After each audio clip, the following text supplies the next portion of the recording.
Hello, this is cooledtured, and I will be analyzing the top 10 best-selling cards of the Pokemon set Journey Together again. So essentially, I analyzed the top 10 bestsellers a couple months ago, and now I'm analyzing the bestsellers again to see if we see any differences, if there are any standout cards that suddenly rose, and why maybe they suddenly rose. Yeah.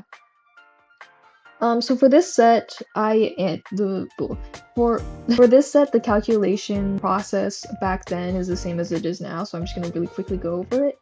When choosing the top 10, I pay most of my attention to sales volume, market price, and market price changes, and this is because in my eyes, the best-selling cards are those that are selling a lot at a relatively high price, considering the card's history and the type of card it is. In order to do this, I look at the top 15 most popular on price charting and the top 15 best-selling with TCG player related to the set, so in this case Journey Together, and then I collect all those cards and I rank them all based on price point, price change, and sales volume individually. From there, I calculate the final ranking using a point system based on their placements in each individual category. So first place and price point would get the most amount of points, and last place would get 1 point, and then just assign those across all categories. And then I total all those points in order to get my final score for each card, and then therefore get my top 10. From here on, each slide will contain an explanation of why I believe a certain card is within the top 10 based on its calculations, as well as its previous rankings, so how it ranked a couple months ago when I was originally doing the top 10 bestsellers. And then I will also have a few honorary mentions at the end. Specifically, these are going to be cards that were in the top 10 a couple months ago and are no longer in the top 10 now for one reason or another. Yeah. Let's start with our number 1 card. This is Wailord 162. It was ranked at number 3 before, now it is number 1. As to why it is popular, this card is an illustration rare card and a full art, which makes it immediately attractive to collectors.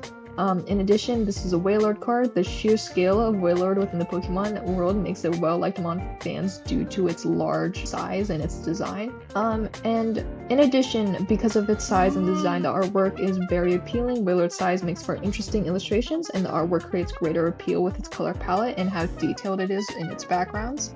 And specifically, just full arts that play with scale appeal to collectors and fans a lot, and so Wailord cards tend to sell well because of this. And then collectability. Wailord cards appeal to art-first collectors as opposed to set chasers because the card appeals. I'm gonna restart that. And then collectability. Wailord cards appeal to art-first collectors as opposed to set chasers. Specifically, this card appeals to collectors who love cards that play with scale and have calm scene artwork. So like I said before, cards that play with scale usually tend to perform well. And Wailord, this card is still within the top 3 like it was last time. This card is essentially just a reliable card that tends to always be in demand and quite popular for some reason. Like I said, full arts that play with scale and depict nice, calm, or daily scenes just appeal to fans a lot, and so this is one of those cards that are always at the top because of those factors. Yeah. Next we have N Zoroark EX098. For the previous ranking, you'll see that I put NA, and that's because this card was not even considered to be within the top 10 last time. It wasn't part of the cards collected from TCG player and price charting, and so this is kind of a surprise for it to be at number 2. In terms of rarity, this is a double rare, which double rares usually aren't within the top 10. Top 10 is usually largely made up of illustration rares, special illustration rares, ultra rares, etc. Just higher rarities, because rarity plays such a factor in what collectors buy, and the Pokemon market is made up so much by collectors right now. It is interesting to see it up here. In terms of contributing to its popularity, this is an N card, even though he's just kind of in the corner here. N is one of the most beloved characters in Pokemon history, and he carries a lot of media relevance since he plays a large part in the narrative of Black and White, and so that boosts his popularity and therefore the popularity of his cards. In addition, this is Zoroark. Zoroark is generally a well-liked Pokemon due to its dark and mysterious aesthetic, and its aesthetic and vibe specifically fit well with N as a trainer, and so N Zoroark cards tend to do quite well because of the combination and how those fit. In addition, we have collectability and affordability, and those kind of go hand in hand because they play on the fact that there are multiple N Zoroark cards, not just within the set, but within like the Pokemon within the TCG. And so because there are multiple versions of N Zoroark cards, collectors will want to buy them all. And because they will want to buy them all, some will just want to buy one of them, and this is arguably the most affordable option since it is the least rare option. And so what also boosts its sales is the fact that there are multiple versions of it, and of the multiple versions of it, this is arguably the cheaper one and the more affordable one. And yeah, next we have N's Reshiram 167. This previous ranking was number 10 and now it's number 3, so that's a pretty nice boost. This card is an illustration rare card and full art, which makes it immediately attractive to collectors, similar to the Wailord card. In addition, there's another N card. Him being one of the most beloved characters in Pokemon history boosts this card's popularity. And this is also a Reshiram card. And in Reshiram is one of the most iconic Pokemon pairings, and Reshiram is also a legendary, so that once again boosts the sales volume and the popularity of this card. And then this is another collector's thing. We're not going to see the stamped version within our top 10 this time, spoiler alert, but there is a stamped version of this card. And so because there is a stamped and non-stamped version of the card, collectors will want to buy both of them for collection's sake. And so the existence of another version also boosts the popularity for this card. Number 4, we have Articuno, which its previous ranking was number 5, so it didn't really move that much. It's kind of stayed in popularity. This card is another illustration rare card, so it has that collector appeal immediately. And then this is also Articuno. Articuno is one of the 3 legendary Pokemon in the Kanto region, and so this makes it a favorite and well-liked card among fans due to nostalgia appeal. In addition, the artwork is just very appealing, monochromatic art, which Pokemon seems to love, with high detail and dynamic posing. And it's also just a very displayable card because of how Articuno is centered within the card, and so that appeals to collectors a lot. And then this also has a collectability factor because there are 3 legendary Pokemon in the Kanto region. And so legendary Pokemon, especially the 3 legendary birds, are often collected together. And so because this card is part of a trio, it boosts its sales volume, if that makes sense. Next, we have Furt 168. This is another card that did not have a ranking at all last time. It wasn't considered to be part of the top 10. And this one actually wasn't within the top 10. I remember looking at it a couple months ago. The reason why it wasn't within the top 10 is because of broken data. Essentially, TCG Player would not show me the graph, had errors in displaying the pricing data and stuff like that, and so I just couldn't put it within the top 10. As to why it is up here, this card is an illustration rare card and a full art, which makes it immediately attractive to collectors, and in addition, Furret is a well-known and well-liked Pokemon from the earlier generations due to its cuteness. It also has a consistent presence within the game, though through generations, so that has kept it relevant and popular. And yeah. This is Noibat 169, this is our number 6, and it is at the exact same ranking as it was before, so another reliably popular card.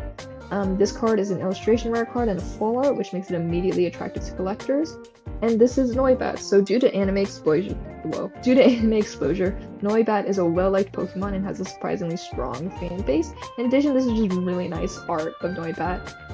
The artwork has a colorful, detailed, cute, and overall very appealing art style, which appeals to casual fans and collectors. This art is also considered a social media favorite in that it's just very socially well-liked. And then collectability, this is kind of like, it's not really a collectability, it's just a card that, because of its artwork, appeals to many different fans and collectors because of just how pretty it is. You know, you don't have to like Noibat to like this card. Moving on to number 7, this is Iona's Kilowattrel 163. So this was before this was number 2, but now it has, before this was number 2, it has dropped 5 places to number 7. As to why it was popular before and is still popular now, this card is an illustration rare card and a full art, which makes it immediately attractive to collectors. In terms of trainer popularity, Iona just has a massive modern era fan appeal as a Gen 9 gym leader whose personality and aesthetic is based off streamers.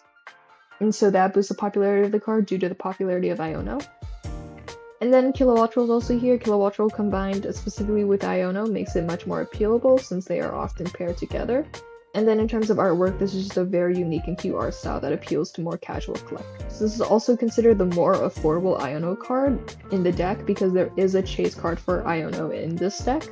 And so if you kind of have a budget but you still want an Iono card, this is the one you would go for. And then this is a fun one to me because this is Hopp's Wooloo 170. It was recently not within the top 10, but this was a card that I honorable mentioned, which basically means even though this card wasn't within the top 10, I included it in the slideshow because it's either surprised me that the card was in the top 10 or because I thought this card should have been in the top 10, which I kind of just said the same thing. But this was a card that I thought should have been within the top 10 based off of it having Hop and Wooloo in it. But it wasn't in the top 10 before, and now it is now, and so I thought that was really interesting. But as to why this card is so popular and why I thought it would be popular, this is an illustration rare card, so we have that appeal to collectors automatically. And then we have Hop. Hop is arguably one of the most beloved rivals within the Pokemon franchise. and is arguably the favorite among the modern generations. And then Wooloo as a Pokemon is a well-liked and well-known Pokemon due to its cuteness, but especially by Hop's side, Wooloo is very appealing. Wooloo and Hop are like one of the most iconic trainer and Pokemon pairings within the modern generations. And so now we are at ranking number 9. This is another Iono card, Iono's Bellybolt EX183. Previously it was number 4. It seems we're seeing a drop in Iono cards currently for some reason or another, probably just a slight decrease in trainer popularity. As to why this card is popular, this card is a special illustration rare, and special illustration rares are highly sought after by collectors. This is because they are rarer than illustration rares and tend to be of higher quality. We have Iono, so we have that trainer popularity carrying over from her modern era fan appeal. And then we have Bellybolt. Bellybolt is a memorable Pokemon in relation to Iono due to it being her ace Pokemon. So this pair is another iconic duo, which raises the popularity of this card specifically. Finally, at ranking number 10, which was recently ranking number 9, so a little drop but not by much, is N Zoroark EX189. So this card is a hyper rare, which means it's one of the rarest cards in the set and is therefore a chase card, which keeps it popular and relevant. In terms of trainer popularity, we have N and we have Zoroark again, but specifically what's different compared to the other N Zoroark cards, in addition to rarity, is the gold backgrounds. In terms of artwork, gold backgrounds communicate to collectors that this is a high value card, and so Pokemon loves using gold backgrounds for their hyper rares. But essentially because this card has a gold background, collectors want it, and so that will boost sales volume and demand. Finally, we're at our honorable mentions. These are the 3 cards that didn't make it into our top 10 this time compared to last time. We can see some significant drops. This was number 1, this was number 7, this was number 8. A few things I want to point out. This was the stamped version of our current number 3. As to why it's not up here this time, it just didn't have as much sales volume as this one, or as the other cards comparatively, so some drop in demand in here. This also didn't show up. You can see it's very similar to this one, and it was number 1 before. There's just been a drop in sales volume in this card. I think some people just like, compared to the other N Zoroark cards, they would rather get them for some reason. This is another card. It used to be number 1. This is N Zoroark EX175. As to why it's not up here anymore, I think it was mainly sales volume and price change. For some reason, the sales for this card have dropped, and I think just compared to the other cards, people have started wanting it less. We have a more affordable N Zoroark card now that people will look for, and if you want a super rare one compared to this one, which is just an illustration rare, you might as well just get the hyper rare, which is here and it's quite affordable considering and it's quite affordable considering the price of other hyper rare cards. And then we also have Lily's Ribombee 164. I'm pointing this one out because Lily is one of the most popular modern era trainers because of how relevant she is within the anime and the video game, and also her nature. So it's interesting to not see Lily within the top 10 this time. When I was originally analyzing this set, Lily was quite a popular trainer among other sets as well, as in her trainer cards were always within the top 10. And so her not being within the top 10 and also dropping all the way to number 20 is quite shocking and surprising. But yeah, I think that is it for my analysis of the best-selling cards within Journey Together. Thank you.